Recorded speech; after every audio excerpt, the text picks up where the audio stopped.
Welcome to Padmavathi gardening. இன்னைக்கு வீடியோவில் நம்ம பார்க்க போகிறது அடிக்கடி எரு கொடுக்காம சாயில் எப்படி ரெடி பண்ணுறதுன்னு சொல்கிறேன். ஏற்கனவே 1 மந்த் கழிச்சு நான் சாமந்தி செடி காமிச்சு நான் சொல்கிறேன்னு சொல்லியிருந்தேன். அந்த வீடியோ தான்.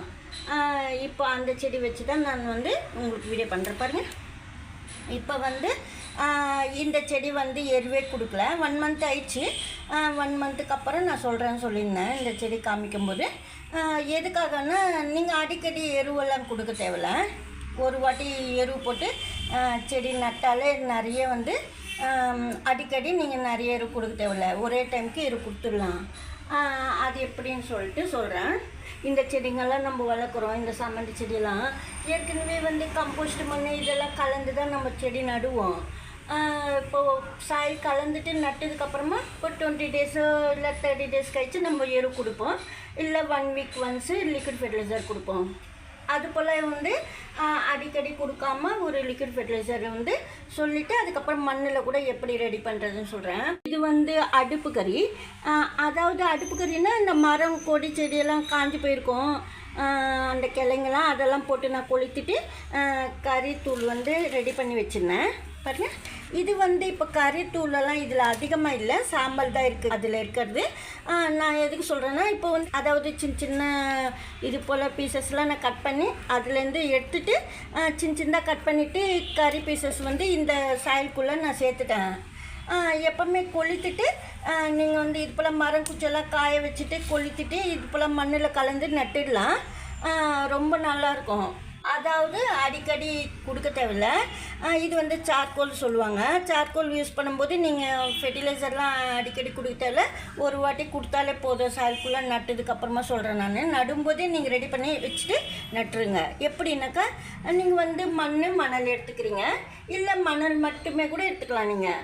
நான் என்ன சொல்கிறேன்னா, மணல் கொஞ்சமாக கம்போஸ்ட்டு, வெர்மி கம்போஸ்ட்டு இல்லைன்னா கிச்சன் வேஸ்ட்டு 3மே நல்லா கலந்துருங்க.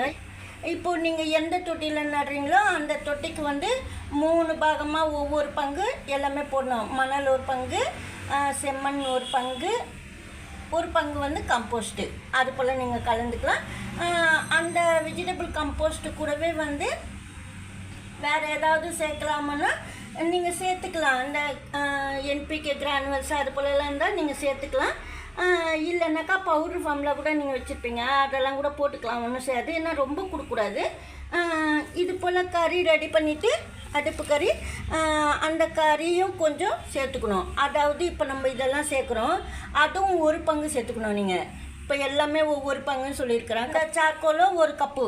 அது போல் நீங்கள் நல்லா கலந்துட்டு சாயிலோட சாயில செடி நட்டுருங்க. வேர் வந்த செடி எடுத்து நான் அது போல் நட்ட செடி தான் இது பாருங்கள். இப்போ இது செடி நல்லா தான் வளருது. தண்ணி எப்போவுமே போல் அதிகமாக கொடுக்கக்கூடாது சாமந்தி செடிக்கு. பொதுவாகவே எதுக்காக யூஸ் பண்ணுறோன்னாக்கா, நியூட்ரியன்ஸ் எல்லாம் செடிக்கு தேவை, மைக்ரோ நியூட்ரியன்ஸ் எல்லாம். அதெல்லாம் கூட சாயலுக்குள்ளேயே நம்ம கலந்து வச்சிடுறோம். அதாவது எடுத்துக்கும் தேவையானப்போ செடிக்கு எந்த சத்து தேவையோ அந்த சத்தெல்லாம் எடுத்துக்கிட்டு செடி நல்லா வளரும். அதுக்காக தான் நம்ம கம்போஸ்ட்டு நீங்கள் எந்தெந்த எரு கொடுக்குறீங்களோ அதெல்லாம் இந்த அடுப்பு கறியோட சேர்த்துட்டு நட்டுடலாம். நடும்போது உங்களுக்கு நல்லா வளரும். இந்த அடுப்பு கறிக்கு ஹோல்ஸ் எல்லாம் விழும். நம்ம கொஞ்சம் பெரிய கறியாக இருந்ததுன்னா தெரியும் உங்களுக்கு. இது போல் உடைக்கும்போது உள்ளெல்லாம் போய் நம்ம போட்ட எருவெல்லாம் போய் நின்றுக்கும். நீங்கள் தனியாக இந்த அடுப்பு கறியில் கூட செடி நடலாம் சொல்கிறாங்க. ஆனால் நான் கலந்து தான் நட்டிருக்கிறேன். அது போல் ஒன்றும் நடலை.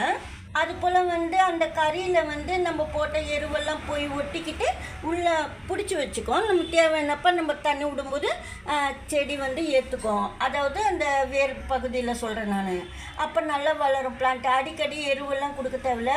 6 மந்த்து கூட கொடுக்காமல் இருக்கலாம். சில பேர் 8 மந்த்ஸ்ன்னு சொல்கிறாங்க.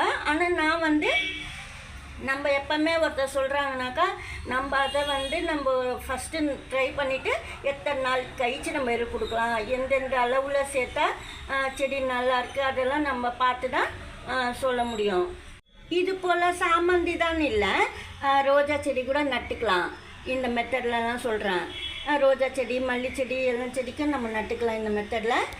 நல்லா வளரும். பல வருஷத்துக்கு முன்னாடி வந்து சாம்பலெல்லாம் யூஸ் பண்ணுவாங்க, அதாவது விவசாயம் பண்ணுறவங்க சொல்கிறேன். அது போல் தொட்டியில் கூட போடுவாங்க, தொட்டியில் வளர்க்குறவங்களாம். ஆனால் அந்த சாம்பலில் ஏற்கனவே கறித்தூளெல்லாம் இருக்கும். நம்ம ரொம்ப சாம்பல் அப்படிலாம் இல்லாமல் அப்போ செஞ்சது இப்போவும் விஷயம் தெரிஞ்சவங்களாம் சாம்பல் யூஸ் பண்ணுவாங்க. அதிகமாக போடக்கூடாது, கொஞ்சம் பொருள் தான் போடணும். அந்த மீலி பக்ஸு, இந்த மாவு பூச்சி இதெல்லாம் வருது பாருங்கள், அதுக்கெல்லாம் நீங்கள் வந்து சாம்பல் மேலுக்கு ஸ்ப்ரே பண்ணி விடலாம். இல்லைன்னா கையாலேயே அந்த பவுட்ரு வந்து சாம்பல் பவுட்ரு வந்து மேலுக்கு வந்து நம்ம கையாலே தெளித்து விடலாம். அதாவது அந்த பொடி பூச்சிங்கெல்லாம் போயிடும், மாவு பூச்செல்லாம்.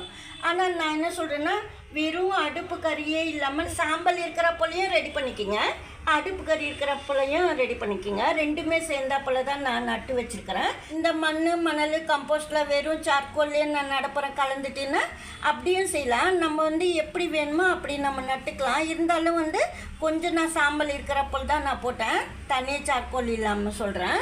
சப்போஸ் அது போல் வேணும்னாலும் தனியாக ரெடி பண்ணிக்கலாம். ஆனால் சாம்பல் வந்து கொஞ்சம் போடும்போது நோய் இல்லாத வளரும்னு சொல்லுவாங்க. அதனால நான் சாம்பல் வரப்போல் சேர்த்துருக்குறேன் அந்த செடி மண்ணுக்குள்ளே. இது போல் நம்ம செடிக்கு தண்ணி ஊற்றும்போது நல்லா வளர ஆரம்பிக்கும். எருவெல்லாம் அடிக்கடி கொடுக்க தேவையில்லை. நீங்கள் பார்க்கணும், 6 மந்த் வரைக்கும் சொல்கிறாங்க, சில பேர் 8 மந்த்ஸு வரைக்கும் சொல்கிறாங்க. அது போல் இல்லாமல் நம்ம பார்க்கணும் எத்தனை நாள் வரைக்கும் தாங்குது இந்த செடி, எப்படி வளருது அப்படின்னு சொல்லிட்டு. இதுலேயும் வந்து வாழைப்பழம் தோலெல்லாம் நீங்கள் பவுடர் பண்ணிவிட்டு கூட அந்த கலந்து வச்சிடலாம் மண்ணுக்குள்ளேயே. வெஜிடபிள் வேஸ்ட்லேயே சொல்கிறேன், வாழைப்பழம் தோல், பனானா பீன்ஸ் கூட நீங்கள் பவுடர் பண்ணி போட்டுடலாம். ஏன்னா அடுப்பு கறியில் சேர்ந்துக்கணுன்னா நீங்கள் அப்போவே மண்ணுக்குள்ளே எல்லாம் கலந்து வச்சுடுங்க. வெங்காயம் தோல் சப்போஸ் போடுறப்பல இருந்தால். ஆனால் வந்து வெங்காயம் தோல் வந்து போட தேவையில்ல, நம்ம வெஜிடபிள் வேஸ்ட்டு கம்போஸ்ட் பண்ணிட்டா அது மட்டும் நீங்கள் கலந்துட்டு வச்சிடலாம். ஆனால் வந்து லீஃப் எல்லாம் கூட பார்க்கறதுக்கு நல்லா தான் இருக்குது. இருந்தாலும் நான் அதிகமாக தண்ணி விடல, கொஞ்சம் போல் தான் தண்ணி விடுறேன். சாமந்தி செடி நல்லா வளருது. இல்லைன்னாக்கா நீங்கள் வந்து கறி வரணுன்னா நீங்கள் வந்து இந்த கட்டையெல்லாம் பற்ற வைக்கும்போது ஃபுல்லாக நெருப்பு வரக்கூடாது. கொஞ்சம் போல் நல்லா நெருப்பு கொஞ்சம் போல் வர வச்சுட்டு லேசாக தண்ணி தெளிச்சிட்டிங்கன்னா கொஞ்சமாக புகை வரும். அந்த சமயத்தில் தான் கறி ரெடி ஆகும். அடுப்பு கறியெல்லாம் சொல்கிறேன், சார்கோல். இது போல் நீங்கள் சார்கோல் ரெடி பண்ணிவிட்டு இப்போ கூட நீங்கள் நடுற செடி நீங்கள் நட்டுக்குங்க, புதுசாக நடுற சொல்கிறேன். ஆனால் இப்படியும் நீங்கள் போட்டுக்கலாம் சாயில்குள்ளே. பாருங்கள், லேசாக தோண்டிட்டு சாயில்குள்ளே வேர் பகுதியில் சொல்கிறேன். இது போல் போட்டுட்டு நீங்கள் கொஞ்சமாக வந்து கம்போஸ்ட்டு அது போலலாம் போட்டுக்கலாம். இதில் ஏற்கனவே நான் கம்போஸ்டெல்லாம் போட்டதுனால இப்போ எதுவும் தனிப்பட்ட இதில் போடல, இந்த மண் மட்டும் கலந்து விட்டுருக்கேன். தண்ணி ஊற்றும் போது அந்த கறி பக்கத்துலலாம் வந்து அந்த சத்தெல்லாம் பிடிச்சி வச்சுக்கும். அதாவது கம்போஸ்ட்டு போடுறோம், அந்த கம்போஸ்டெல்லாம் ஒட்டிக்கும் அந்த கறியில். அதனால தான் அது போல் சேர்த்துக்கணும்னு சொல்கிறது. இந்த இலை கூட பாருங்கள் நல்லா வளருது. ஃபஸ்ட்டுக்கு வந்து இது வந்து பழைய இலை, இது புது இலை நல்லா வருது பாருங்கள். நான் வந்து ரைஸ் வாட்டர் கொடுத்துருக்குறேன் புளிக்க வச்சுட்டு. இது போல் சப்போஸ் லிக்விட் ஃபெர்டிலைசர் கொடுக்கணும் அப்படின்னா நீங்கள் வாழைப்பழம் தோல் தண்ணியோ இல்லை ரைஸ் வாட்டர் இது போல் கொடுத்துக்கலாம். 20 days ஒன்ஸு நீங்கள் ஒரு வாட்டி கொடுத்தாலே போதும். ஏன்னா சாயில்குள்ளே போய் நின்றுக்கும் அந்த கறி பக்கம்லாம். அதனால் சொல்கிறேன், அடிக்கடி கொடுக்க தேவையில்லைன்னு சொல்லிட்டு. அது போல் வேலை இல்லாமல் இருக்கணுன்ட்டு தான் நம்ம வந்து ஒரே டைம் கலந்து வச்சுட்டு வெறும் ப்ளைன் வாட்டர் மட்டும் கொடுக்கணும்னு சொல்கிறது. சாமந்தி செடிக்கு சார்கோல் யூஸ் பண்ணி இது போல் நீங்கள் நட்டு வச்சிங்கன்னா அடிக்கடி எருவெல்லாம் கொடுக்க தேவையில்லை. ஒரே வாட்டி எரு போட்டுட்டு நீங்கள் நட்டுடலாம், ஈஸியாக வளர்க்கலாம் சாமந்தி செடி. இந்த வீடியோவில் தான் பிடிச்சிருந்தா லைக் பண்ணுங்கள். நன்றி, தேங்க்யூ.